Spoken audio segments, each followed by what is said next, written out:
నమస్తే. నేను మీ అశ్విని కుమార్. ఒక వ్యక్తి 3 సార్లు ఒక దేశానికి ప్రధానమంత్రిగా ఎన్నికై, నాలుగోసారి కూడా ఖచ్చితంగా మళ్ళీ ఆయనే ప్రధానమంత్రి పదవి అలంకరిస్తాడని వార్తలు, దేశాన్ని ఆర్థికంగా ముందుకు తీసుకెళ్తూ ప్రపంచానికి ఆ దేశం అంటే ఏంటో చూపిస్తూ, అట్లాగే రక్షణ శాఖను పటిష్టపరుస్తూ, శత్రు దేశాలు ఎప్పుడైనా టెర్రరిస్ట్ అటాకులు ఇట్లా చేసినప్పుడు ఎక్కడ ఏమాత్రం ఆలోచించకుండా వెంటనే ఆపరేషన్ సింధూర్ లాంటివి డెసిషన్ తీసుకుంటాము, శత్రు దేశాల్లోకి వెళ్ళి న్యూక్లియర్ బేస్లు లాంటి వాటినన్నింటినీ కూడా అటాక్ చేయటము, ఇవంతా కూడా భారతదేశం మీద, నేను మాట్లాడుతున్న వ్యక్తి నరేంద్ర మోడీ గురించి, అట్లాగే భారతదేశం గురించి, భారతదేశం మీద శత్రు దేశాలు ఈ వ్యక్తిని ఎలాగైనా అణిచివేయాలి, తొక్కేయాలి, భారతదేశాన్ని ఎదుగుతోంది, అన్ని రంగాల్లో ముందుకొస్తోంది, ప్రపంచానికే ఒక పెద్ద గ్లోబల్గా ఫామ్ అవుతోంది. అందులో ముఖ్యంగా నరేంద్ర మోడీ లాంటి వ్యక్తి మళ్ళీ మార్నింగ్ కన్సల్ట్ సర్వేలో 24 దేశాల్లో అక్టోబర్ 8వ తారీఖు ప్రకారం కూడా గ్లోబల్గా టాప్ 1 లీడర్గా ఉన్నారు. సో ఈ ఇమేజ్ అంతా ఇలా పెరుగుతున్నప్పుడు ముఖ్యంగా శత్రు దేశాలన్నిటికీ ఎలా ఆపాలి భారతదేశాన్ని, ఈ వ్యక్తిని ఎట్లా కంట్రోల్ చేయాలి, భారతదేశంలో ఉన్న ప్రతిపక్ష పార్టీలకు కానీ శత్రు దేశాలకు కానీ యాజ్ పర్ కాన్స్టిట్యూషన్కి ఎక్కడా ఓడించడం కుదరట్లేదు. సో ఇప్పుడు ఒక విషయం చాలా సోషల్ మీడియాలో, ఇది అన్వెరిఫైడ్ అని చెప్పచ్చు. ఇప్పుడు ప్రస్తుతానికి సోషల్ మీడియాలో చాలా కథనాలు వస్తున్నాయి. ఆ కథనాలన్నీ లింక్స్, డాట్స్ అంతా కలిపితే మనం అది నిజమేమో అని కూడా అనిపిస్తుంది. ఆ డాట్స్ అన్నీ చూసుకుంటే ప్రధానమంత్రి నరేంద్ర మోడీకి థ్రెట్స్ ఉన్నాయా, ఈ మధ్య ప్రధానమంత్రి నరేంద్ర మోడీ మీద హత్యా ప్రయత్నం ఏమన్నా జరిగిందా, నరేంద్ర మోడీ ముఖ్యంగా కూడా ఈ సెమికాన్ ఇండియా 2025లో ప్రధానమంత్రి మాట్లాడుతూ ఆయన స్పీచ్ మొదలుపెట్టినప్పుడు లైట్ హార్టెడ్ కామెంట్స్తో మొదలుపెట్టాడు. ఆయన స్పీచ్లో, నేను నిన్న రాత్రే నా జపాన్కి చైనాకి నా విజిట్స్ పూర్తి చేసి వచ్చాను అనగానే అక్కడ ఉన్న వాళ్ళందరూ చప్పట్లు కొట్టారు. చప్పట్లు కొట్టగానే ప్రధానమంత్రి, నేను వెళ్ళి వచ్చినందుక, తిరిగి క్షేమంగా వచ్చినందుక మీరు చప్పట్లు కొడుతున్నారు అని ఆ రోజు ఆయన అన్న మాటల్లో ఏదైనా డెప్త్ ఉందా, ఏం జరిగింది అసలు? कल रात ही मैं जापान और चीन की यात्रा करके वापस लौटा हूं।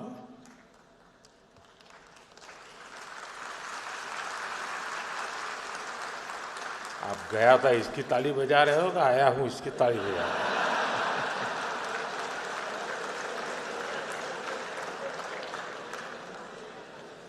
ప్రస్తుతానికి నేను ఇందాక చెప్పినట్టుగానే ఇంకా పూర్తిగా కన్క్లూజన్ రాలేదు, వెరిఫైడ్ కాదు. ప్రస్తుతానికి మనం ఒక స్పెక్యులేషన్ కింద తీసుకోవాలి. ప్రధానమంత్రి నరేంద్ర మోడీ మీద SCO సమ్మిట్ అప్పుడు హత్యాయత్నం జరిగింది అన్నదైతే ఒక మనకి బాగా వినబడుతున్నమాట. ఆ అటెంప్ట్ ఫెయిల్ కూడా అయింది. దానికి సంబంధించి కథనం ఏంటంటే, ఒక US స్పెషల్ ఆఫీసరు, అతని పేరు టెర్రెన్స్ ఆర్వెలే జాక్సన్, అతను ఢాకాకు వచ్చాడు. ఢాకా హోటల్లో స్టే చేశాడు. యాక్చువల్గా ఆయన రావాల్సిన 2 రోజుల కన్నా ముందే చెక్ ఇన్ అయినట్టుగా తర్వాత పోలీసు వర్గాలు చెప్పినాయి. ఆయన చెప్పిన డేట్ కన్నా కూడా ఆయన చాలా క్లియర్గా ఒక టాస్క్ ఇచ్చారు ఆయనకి. భారతదేశ ప్రధానమంత్రి నరేంద్ర మోడీని అసాసినేట్ చేయాల్సిన టాస్క్ ఒకటి ఇచ్చారని, దానికి ట్విస్ట్గా ఏంటంటే యాంటీ యూనిస్ అంటే బంగ్లాదేశ్ యాంటీ యూనిస్కి సంబంధించిన వాళ్ళు వీళ్ళందరూ కూడా దాన్ని రష్యన్ అట్లాగే భారతదేశానికి సంబంధించిన ఇంటెలిజెన్స్ వీళ్ళందరూ కలిసి సంయుక్తంగా దాన్ని ఫెయిల్ చేశారన్న కథనం అయితే ఒకటి బాగా వినబడుతోంది. ఈ ఆర్వెల్లీ జాక్సన్ కూడా డిప్లొమాటిక్ కోఆర్డినేషన్ పరంగా దీనికోసం బంగ్లాదేశ్ వచ్చినట్టు, ఢాకా వచ్చినట్టు అంతా చెప్తున్నప్పటికీ, లేకపోతే ఆర్మీ ట్రైనింగ్ కోసం వచ్చాడని, కొంతమంది ఏమో మార్టిగేజ్ చేయడానికి మార్టిన్స్ ఐలాండ్ అని, ఏదైనా కూడా ఆయన వివిధ రకాల టూరిస్ట్ వీసా మీద వచ్చాడని ఇలాంటి కథనాలు వినబడుతున్న పూర్తి ఉద్దేశం వెనక అతను భారతదేశ ప్రధానమంత్రి మీద ఈ అసాసినేషన్ అటెంప్ట్ చేయడానికే వచ్చాడన్నదైతే ప్రస్తుతానికి బాగా సోషల్ మీడియాలో వినబడుతోంది. ఆ వ్యక్తిని ఆ హోటల్లోనే, ఢాకా హోటల్లో అతని డ్రింక్లో పొలోనియం కలిపి స్పైక్ చేసి అతను ఒక అన్నోన్ మ్యాన్ అతన్ని అక్కడ హోటల్లోనే చంపేశాడు అదైతే కన్ఫర్మ్ అయింది. కానీ మిగతాదంతా బయటకు రాలేదు. అమెరికన్ ఆర్మీ ట్రూప్స్ వీళ్ళు కూడా అటాప్సీ ఏం చేయనీయకుండా బాడీని వెంటనే తరలించడం కూడా పలు అనుమానాలకు తావిస్తుంది. ఈ కథనం చాలా దగ్గరగా ఉందా అనిపిస్తోంది కూడా. ఇంతకు ముందు కూడా చైనాలో జరిగిందని, ప్రస్తుతం గత 5-6 నెలలుగా ప్రధానమంత్రి మీద చాలా అటెంప్ట్స్ విదేశాల్లో జరిగినాయి అన్నది కూడా వినబడుతుంది మనకి. దీని మీద భారతదేశం కూడా అతను యుఎస్ ఆఫీసర్ చనిపోయినప్పుడు చాలా కన్సర్న్ వ్యక్తం చేసిందని, ఏంటి అసలు ఏం జరుగుతుంది అన్నది, ఇవన్నీ కూడా ప్రస్తుతానికి మనకి సోషల్ మీడియాలో వినబడుతుంది. కొన్ని రోజుల్లో మనం స్వయంగా ఏమన్నా మినిస్ట్రీ నుంచి కూడా ఏమన్నా అఫీషియల్గా వింటామనేది అయితే వేచి చూడాలి.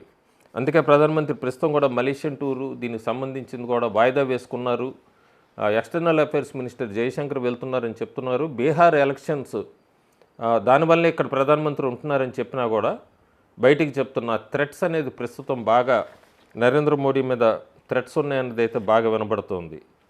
సో ఈ నరేంద్ర మోడీకి ఈ ఎంతవరకు ఇది జరిగింది అనేది ఎప్పటికీ బయటకు రాకపోవచ్చు కూడా. ఎందుకంటే కొంత న్యూస్ అఫీషియల్గా కన్ఫర్మ్ చేయరు. అయినా కూడా మనం చాలా వీడియోస్ చేశాను ఇంతకుముందు కూడా, మోడీ మీద అట్లా భారతదేశం అలర్ట్గా ఉండాలని, మోడీ లాంటి వ్యక్తి మీద ఖచ్చితంగా ఇలాంటి అటెంప్ట్స్ జరుగుతాయని కూడా నా ముందు వీడియోస్ ఒక 5-6 నెలల కిందట కూడా చేశాను. ఎందుకంటే strongest leader in the world, గ్లోబల్గా స్ట్రాంగెస్ట్ లీడర్ అవుతున్నాడు. ఇండియాని అన్ని రంగాల్లో కూడా ఛాలెంజ్ విసురుతున్నాడు వరల్డ్లో ఉన్న దేశాలన్నిటికీ కూడా. ఇలాంటి వ్యక్తిని భారతదేశ ప్రజలే కాకుండా ప్రపంచవ్యాప్తంగా కూడా గ్లోబల్ లీడర్గా ఆయన ఎన్నుకుంటున్నప్పుడు 72%తో ఇలాంటి వ్యక్తిని ఎట్లాగైనా సరే తొక్కేయాలనుకున్నప్పుడు ఇలాంటి అటెంప్ట్స్ జరుగుతూనే ఉంటాయి. సో ఇలాంటి వ్యక్తి జాగ్రత్తగా ఉండాలని మనము భారతదేశ ప్రజలందరం కూడా అలర్ట్గా ఉండడానికి ప్రయత్నిద్దాము. Thank you.